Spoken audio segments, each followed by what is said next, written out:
Hello everyone and welcome to a new episode of F-Secure's podcast Cybersecurity Sauna. My name is Janne Kauhanen and I will be your sauna majuri and the host of this podcast. In this show we're bringing you expert views on the hottest topics in the InfoSec game from our corner up north. So welcome to all our listeners and be sure to follow us on Twitter at #CyberSauna. After months and months of anticipation, the May 25 deadline has passed and GDPR is finally in effect. Companies around the world are being held to a strict new standard for protecting the data of EU citizens. So what now? How well prepared are most companies? And what about organizations who still aren't compliant? To break it down for us, today we're talking with F-Secure's Erik Andersen, who spent the last few years helping organizations prepare for GDPR, and Hannes Saarinen, privacy officer at F-Secure, who brings us a legal perspective. Welcome, guys. Thank you very much. Thank you. Nice to be here. Erik, based on what you've seen with your work in preparing companies for GDPR, how well prepared are organizations for the new regulation? To answer that question, I think it makes sense to break the preparedness down into three different areas. One of the areas being maintaining the legal basis for actually processing personal data. And then there is the other set of requirements around proving protection of data. So with GDPR, organizations have to prove that they have adequate protection around the personal data that they are processing. And the final new requirements, at least in many countries, are the requirements around managing breaches. So now companies and organizations, they have to notify the supervisory authorities within 72 hours, ideally, that if they have experienced a breach. And alone to be capable of detecting when you have a breach is something that many organizations are not very good at currently. So these are the three areas of preparedness that an organization should look at. So the work is by no means done. It's in a way just starting. Absolutely. And from what I've seen with the organization that I've been working with, is that most focus has been on establishing and maintaining the legal basis. Right. So documenting the data processing activities within an organization and making sure that data processing agreements are in place with third parties, getting consent and legal basis for even processing the data, updating policies, informing data subjects, citizens about their rights, and appointing DPOs. Those kind of activities, I would say, most companies have been doing pretty well in that area. This all seems like a lot of work, and I'm thinking for big companies with a lot of resources, it seems like getting prepared for GDPR is more feasible. But what about like small companies without teams of lawyers and people like that? How difficult is it for them to get ready? Well, that really depends on the nature of their data processing activities. It can range from anything from being a data controller yourself or from processing data on behalf of other companies, or it can be developing products and services that are sold to other companies and used for processing data. So in the latter case, they would need to have the right privacy technology built into their products and have the options for setting the products so that they maintain privacy by default. So it's really, there is no simple answer. Is this harder for smaller companies than it is for larger companies? It really depends on the nature of their data processing activities. Hannes, there's said to be a lot of ambiguity about GDPR from a legal point of view. Is this just lay people who don't understand well enough, or is it really quite ambiguous? It is ambiguous, and that, well, as far as law goes, it's rather clear. It's very clear what you have to do and what are the penalties and so forth. It gets ambiguous when you try to apply it to the real world. GDPR was created sort of against Facebook. What is Facebook doing? And then you have a couple of other known use cases, like what are the banks typically doing when they're profiling the customers and so forth. But immediately when you cross outside of those use cases the lawmakers have been thinking, then suddenly you found that you have data subject rights which don't make any sense. You have technically impossible requirements you have to do. And that is what is causing a huge amount of problems when all of the players now try to apply all of the rules to their activity, which doesn't really fit together with all of these. So overall, I would say that there is so much ambiguity because there is so much data all over the place nowadays. Let's say the detailness of the regulation is working against the fact that the data is all over the place, which means there is a bazillion use cases out there. Right. Like overall, how good a fit to the actual realities of companies is the GDPR? Well, as long as the companies know to abide with the spirit of the law and really make their best, then it's good enough fit. But in this case, the authorities are not really helping. The statements what we are getting from the authorities, especially from the Working Party 29, the collection of the European Data Protection Ombudsman, is giving very much opinions which are very strict and they are very precise on what is not permitted. But there are very little examples of the kinds of methods which would be okay, which means that when you're a smaller company or a medium-sized company with limited resources and you're reading, hey, what would be okay based on this ruling, then you have, all you see is risks. And it ends into a resolution that you have to make the risk assessments totally yourself. But at the end of the day, that's the only way you can go forth, because the worst thing is not to do anything. Right. So people are not maybe entirely clear on what is involved here. Maybe that's something we should talk about. What are some of the biggest misconceptions and myths about GDPR that you guys have seen and would like to correct here? What I've seen to have caused a lot of confusion and uncertainty on how to comply with that part of the requirements are this requirement that you have to provide an adequate protection of personal data. So how much protection is enough? In order to find that adequate level of protection, you would need to have a pretty good understanding of the risks of breaches. And that in turn requires a good understanding of the threats, which we actually see in many companies that the level of threat intelligence is quite low. So they really don't have the capabilities to assess the risk and to determine what is the adequate level of protection around the data that they are processing. Hannes, any misunderstandings about GDPR that you've come across? I'm surprised at how often used legal ground the consent still remains to be.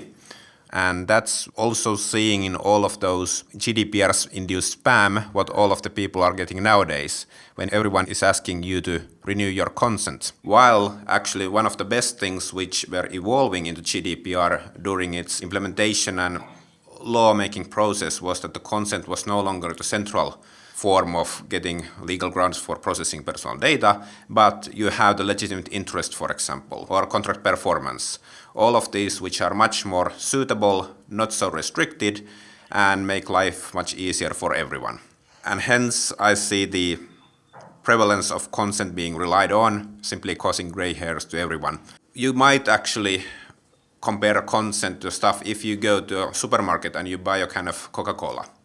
You want that something has been done so that the Coca-Cola doesn't contain anything awfully poisonous to you. Basically that there is something, a legal basis for the law or a legitimate interest or whatever you want. Instead of making consent that when I purchase this kind of Coca-Cola, I consent that it may be hazardous to me. Right. So are you saying that all these companies that are sending me emails right now maybe don't have to be doing that, and at the same time sending me that email asking for my consent doesn't release them of any other responsibilities? Yep, and the worst what can happen to such companies is that if they establish that, hey, we are processing your personal data based on your consent, if you don't renew your consent, we have to delete the data, and surprise, you have just managed to cut your lead marketing registry by half. Erik, anything you think hasn't been covered widely enough in the discussion or media? One of the things I've seen that hasn't been covered very well and where I see a big misconception is around the requirements for data protection impact assessments. Even though there is quite good guidance from the Article 29 Working Party that clearly sets out criteria for when it's necessary to do a DPIA, many companies still have the conception that it's only when they introduce new technologies into their data processing that they would actually need to conduct a DPIA. So I would expect that there is a lot of DPIAs that hasn't been done yet, that we will see in the future that those DPIAs need to be done. To continue on this other item which has escaped the popular scope is the crowdsourcing of the data subject rights which has happened. So there is a lot of attention on the fact that now the authorities have the right to sort of impose penalties directly on companies, but the fact that the data subject rights are so heavily enforced, it basically means that you have a crowdsourced compliance operations happening by the actual data subjects. So think about the typical tempest in a teapot in a social media era, and when someone figures out, hey, this company was doing something really bad, let's all sort of harass them by asking our data, asking them to delete our data. If a company has been lax in implementing their data subject rights processes, they are really going to have a problem in implementing an influx of data subject right requests. Maybe it's about all these misconceptions, intentional or not, but GDPR has already had some unintended consequences. For example, some companies outside the EU have shut down their European operations because they feel it's easier just to not have data on European customers rather than to try comply with the GDPR. What's your reaction on that? Well, the old data protection directive is an European export product, and even if it's European of origin, now you have privacy laws in over 100 countries, most of them taking the same logic as the European approach.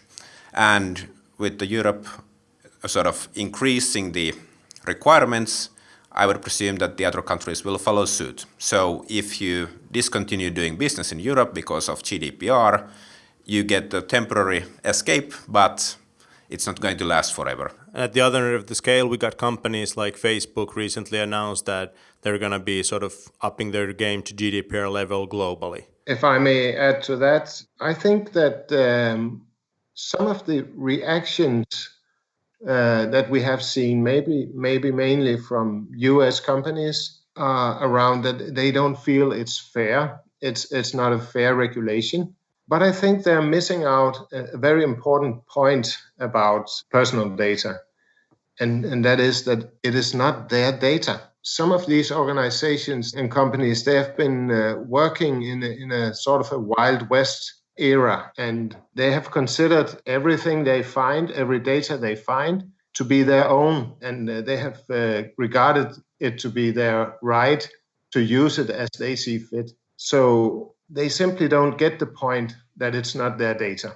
And I think another interesting point to this is that one of the main advocates for what we are now seeing in the EU to get a new deal on data, so to speak, that was actually Sandy Pentland, a professor at MIT, who early realized that in order to fully use the value of personal data, we have to have a better deal. We have to have workable guarantees that ensures citizens control over their privacy. So these mainly US companies who now withdraw their data with some quite negative reactions, my interpretation of that is that they don't get the point of GDPR, that it's not their data. That's a very good point. What about any other unintended consequences of GDPR? Is there anything else you guys think that might happen that wasn't sort of part of the plan to begin with? One of the items is the legal grounds. It's very painful for small organizations, housing committees, whatever have you, which have no legal expertise at their disposal to figure out how these alien concepts apply to their processing of small amounts of personal data, which has been an everyday activity thus far. So the GDPR is not only punishing the big ones, it's also causing quite a lot of havoc on the small ones, which is obviously good for general awareness and general protection of your personal data, but in some cases it's really causing concerns. Another unintended consequence is that GDPR wants to make all of the data processing much more transparent to the user. And yes, that's happening. But at the same time, the GDPR articles require so many items being explained to a layman, or the data subject, if you will, that we are going to have very, very long privacy policies, which again leads to this problem that no one is going to read them. The privacy policies have been rather long, verbose documents to begin with, and now they are being populated with very legalese text on top of that. So it's not actually going to be much easier for the data subject to get any hold of what is actually happening. What's going to happen down that rabbit hole? How long can these contracts and end-user license agreements and you have to agree to this and that, how long can those contracts get before something has to give? Like, I'm not reading them as it is. Actually, I think what we are seeing at the moment is the fact that this is the stage one of the company's GDPR compliance. It is already mentioned in GDPR and by the data protection authorities that the notices should be layered and to the point and explainable to a layman. But at the moment, as the companies are simply struggling to get something in shape, they don't have time to do it so nicely. So it's the same as with the requirement for privacy by design and by default.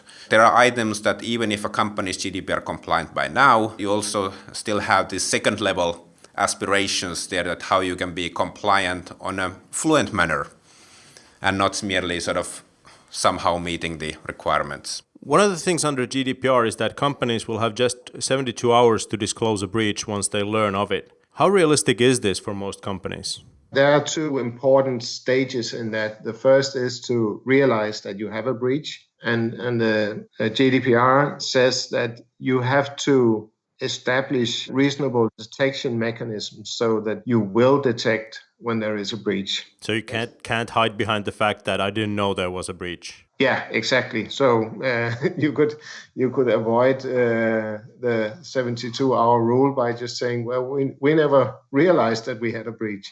So that, of course, is not the intention of the regulation and that article around breach notification. So organizations have to have detection capabilities, which ranges from automatic detection capabilities, so raising alerts and alarms when unexpected activity goes on the network, also in the behavior and the procedures in the organization when, for example, a laptop is stolen or an archive is being stolen or lost or forgotten in a place where it wasn't protected. So employees have to understand and be able to recognize when there is a breach of personal data protection. The other part, responding within 72 hours, I think there that one of the challenges is that when an organization has detected a breach, to find out whether this is actually a breach of personal data protection or is it just another security incident that doesn't have any effect on personal data protection. So was there personal data involved in the breach? To what extent? Who has been affected by that or potentially could be affected? And being able to investigate that requires some capabilities in the organizations that many don't have at the moment. So I'm guessing that's going to be one of the first steps in those 72 hours after a breach is figuring out whether this is personal data or something else. Yes, this breach, does it have any implications on personal data protection? Then once that is clarified, what is then the proper response? Who should the organization respond to? If, for example, the organization processes data about citizens from several European countries, they must decide what authority in what country would they notify about the breach. So what would be the right country to notify about that breach? And what will they actually put in the notification? One more aspect of this is when you outsource data processing, you still have the 72-hour rule to comply with. In effect, that means that if your data processor has a breach, they have to notify you as a controller immediately, because otherwise they will be eating off of your 72-hour deadline. For the record, I disagree with that interpretation. Let's disagree on record then. Go right ahead. The Article 33 of the GDPR says that the processor has to notify without undue delay of the controller of the likely breach. I'm reading the Article 33 in such manner that only when the controller has been notified without undue delay, but the processor only then does the 72-hour calculation start.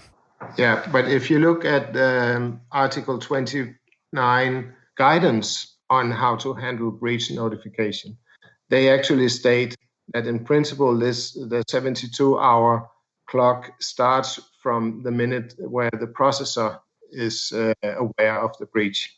If I recall, that sentences has the words "in theory" or something like that. In principle. Yeah, in principle. So it's no wonder this is confusing to the layman, because it's still confusing to us as experts. How does this process go from here? Do we see court rulings, or what will tell us how this is going to work down the line? Most likely we'll be seeing court rulings, because especially the GDPR has a built-in penalty mechanism. I'm not only referring to 4% 20 million penalties, but also the fact that the data protection authorities, they are required to report centrally on who has been imposing how many penalties. You can easily imagine how it leads to a situation, hey, you haven't been imposing any penalties this year, why is that? Are you being lax here? So there's going to be a race to the top. Yeah, there is going to be a race at least to stay in the middle ground to impose the penalties.